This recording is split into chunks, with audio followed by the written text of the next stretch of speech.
अध्याय 2 गीता का सार। संजय ने कहा, करुणा से व्याप्त शोकयुक्त अश्रुपूरित नेत्रों वाले अर्जुन को देखकर मधुसूदन कृष्ण ने ये शब्द कहे। श्री भगवान ने कहा, हे अर्जुन, तुम्हारे मन में यह कलमश आया कैसे? यह उस मनुष्य के लिए तनिक भी अनुकूल नहीं है जो जीवन के मूल्य को जानता हो। इससे उच्च लोक की नहीं अपितु अपयश की प्राप्ति होती है। हे प्रतापुत्र, इस हीन नपुंसकता को प्राप्त मत हो, यह तुम्हें शोभा नहीं देती। हे शत्रुओं के दमन करता, हृदय की शुद्ध दुर्बलता को त्याग कर युद्ध के लिए खड़े हो। अर्जुन ने कहा, हे शत्रुहंता, हे मधुसूदन, मैं युद्ध भूमि में किस तरह भीष्म तथा द्रोण जैसे पूजनीय व्यक्तियों पर उलटकर बाण चलाऊंगा?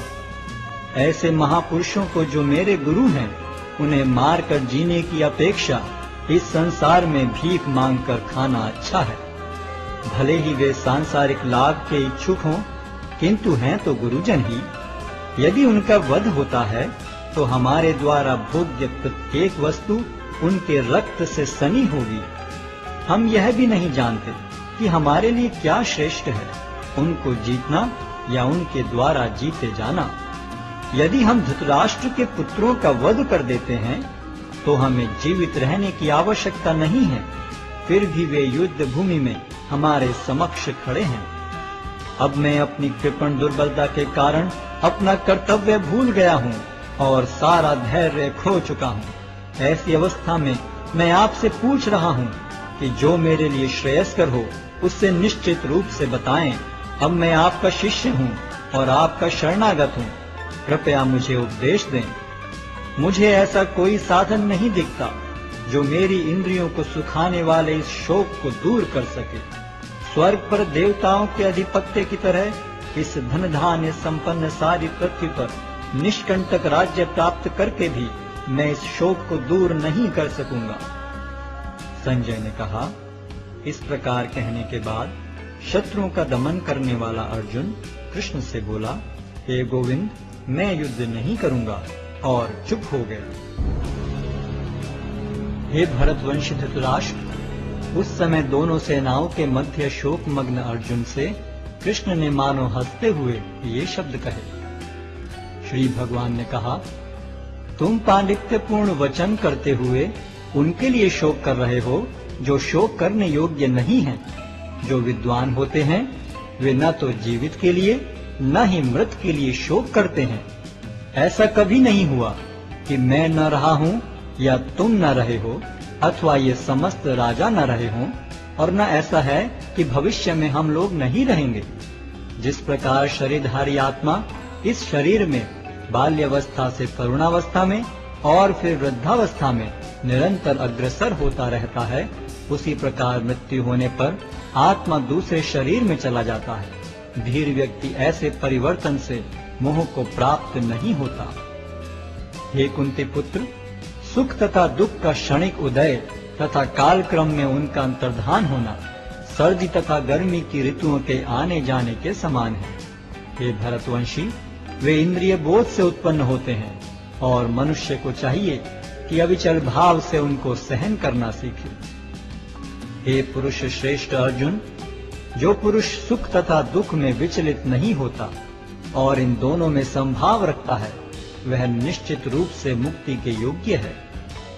तत्वदर्शियों ने यह निष्कर्ष निकाला है कि असत का तो कोई चिरस्थायित्व नहीं है, किंतु सत्य अपरिवर्तनीय रहता है। उन्होंने इन दोनों की प्रकृति के अध्ययन द्वारा यह निष्कर्ष निकाला है। जो सारे शरीर में व्याप्त है उसे ही तुम अविनाशी समझो।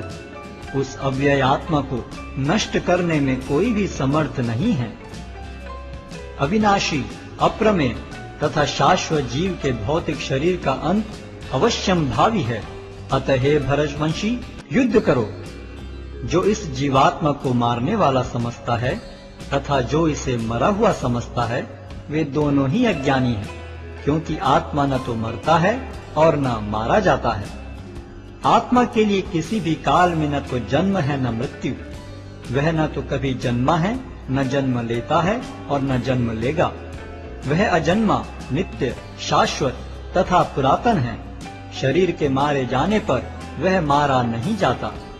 हे पार्थ, जो व्यक्ति यह जानता है कि आत्मा अविनाशी, अजन्मा, शाश्वत तथा अव्यय है, वे भला किसी को कैसे मार सकता है या मरवा सकता है।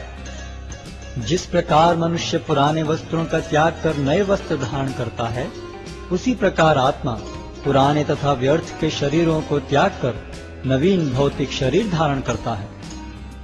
यह आत्मा न तो कभी किसी शस्त्र द्वारा खंड खंड किया जा सकता है, न अग्नि द्वारा जलाया जा सकता है, न जल द्वारा भिगोया या वायु द्वारा सुखाया जा सकता है।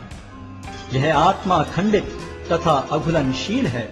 इसे न तो जलाया जा सकता है, न ही सुखाया जा सकता है। यह शाश्वत, सर्वव्यापी, अविकारी, स्थिर तथा सदैव एक सा रहने वाला है।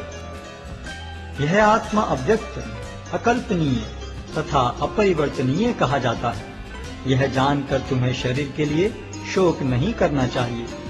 किंतु यदि तुम यह सोचते हो कि आत्मा अथवा जीवन का लक्षण सदा जन्म लेता है तथा सदा मरता है, तो भी हे महाबाहु, तुम्हारे शोक करने का कोई कारण नहीं है।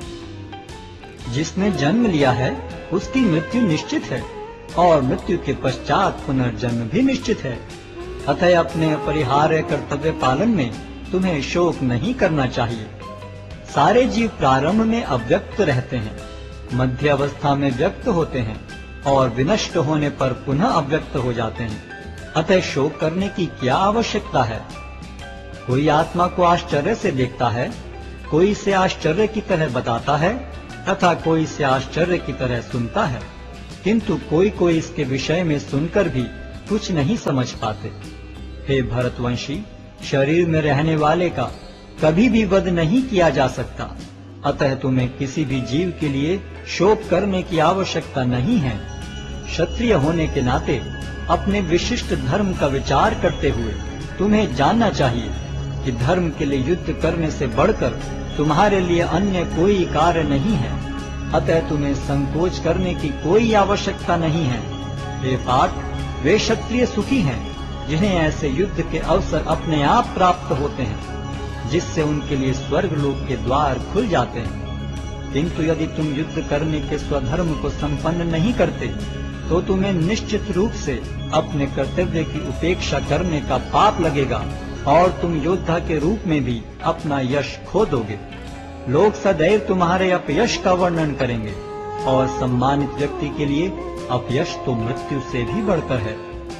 जिन जिन महान योद्धाओं ने तुम्हारे नाम तथा यश को सम्मान दिया है, वे सोचेंगे कि तुमने डर के मारे युद्ध भूमि छोड़ दी है, और इस तरह वे तुम्हें तुच्छ मानेंगे। तुम्हारे शत्रु अनेक प्रकार के कटु शब्दों से तुम्हारा वर्णन करेंगे और तुम्हारी सामर्थ्य का उपहास करेंगे। तुम्हारे लिए इससे दुखदाई और क्या हो सकता है।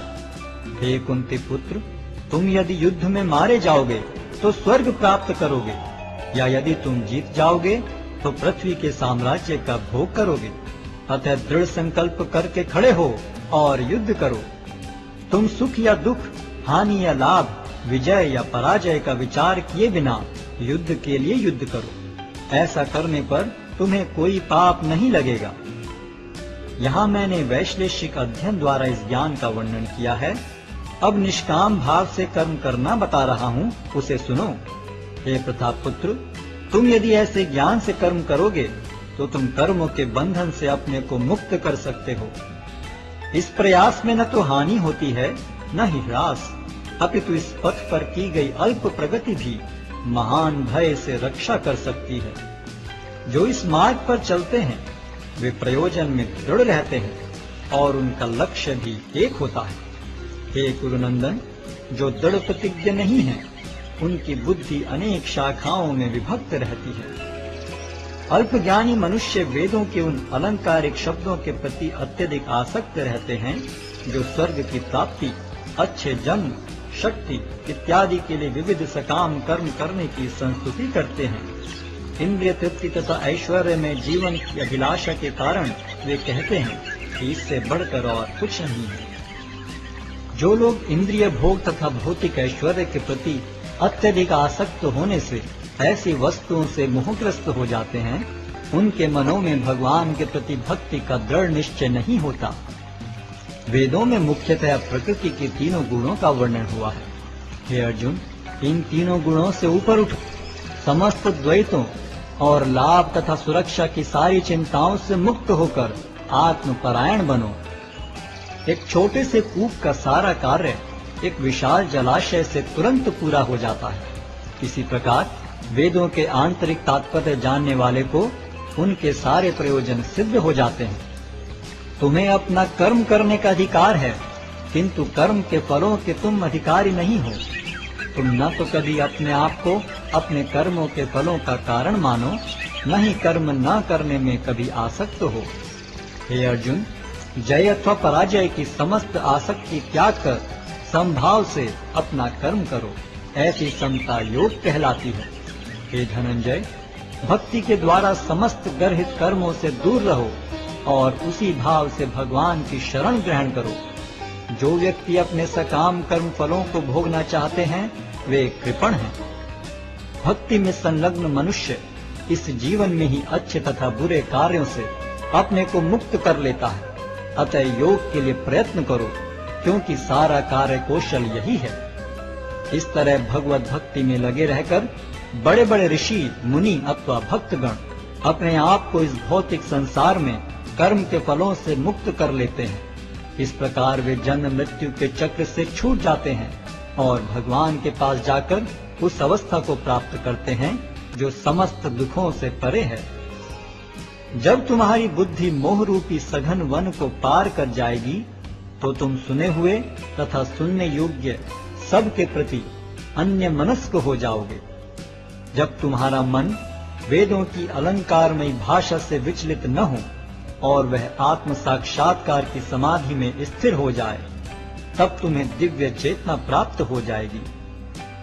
अर्जुन ने कहा, हे कृष्ण, अध्यात्म में लीन चेतना वाले व्यक्ति के क्या लक्षण हैं? वह कैसे बोलता है तथा उसकी भाषा क्या है? वह किस तरह बैठता और चलता है?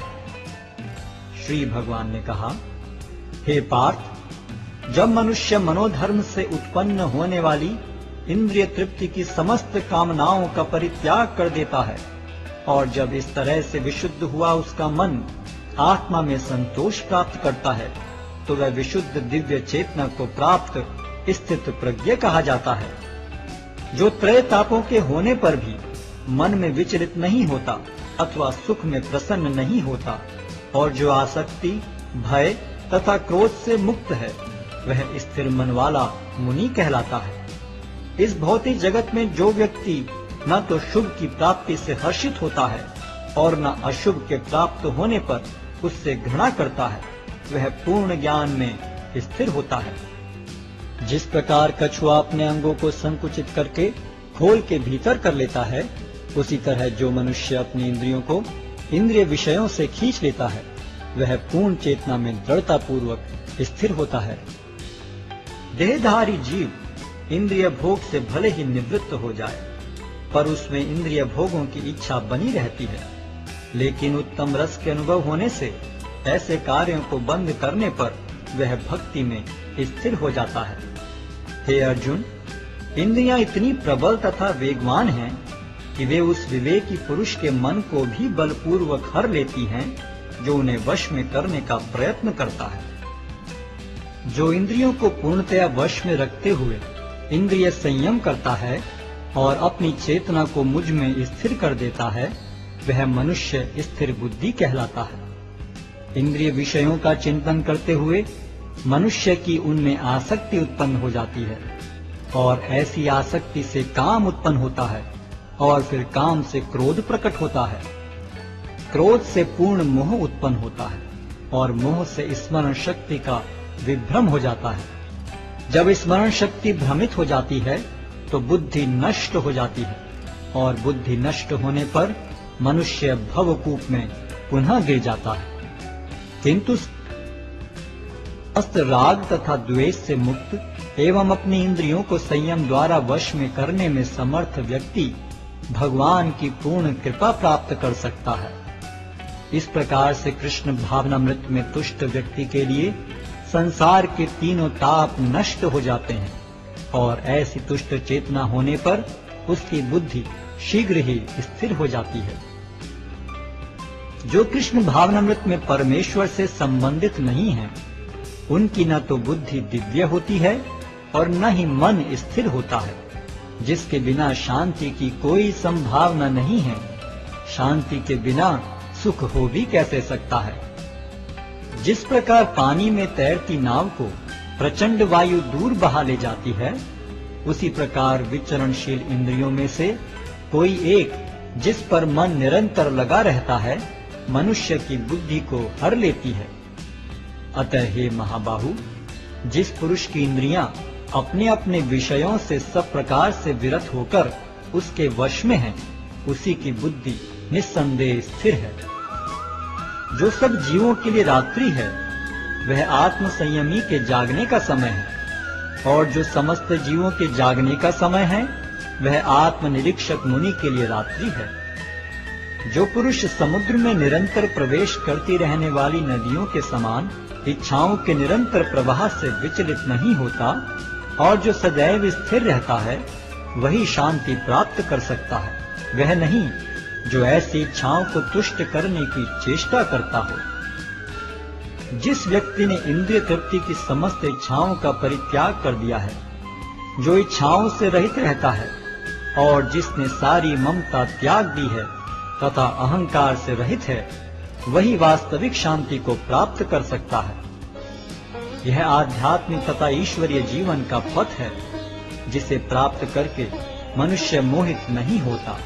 यदि कोई जीवन के अंतिम समय में भी इस तरह स्थित हो, तो वह भगवत धाम में प्रवेश कर सकता है।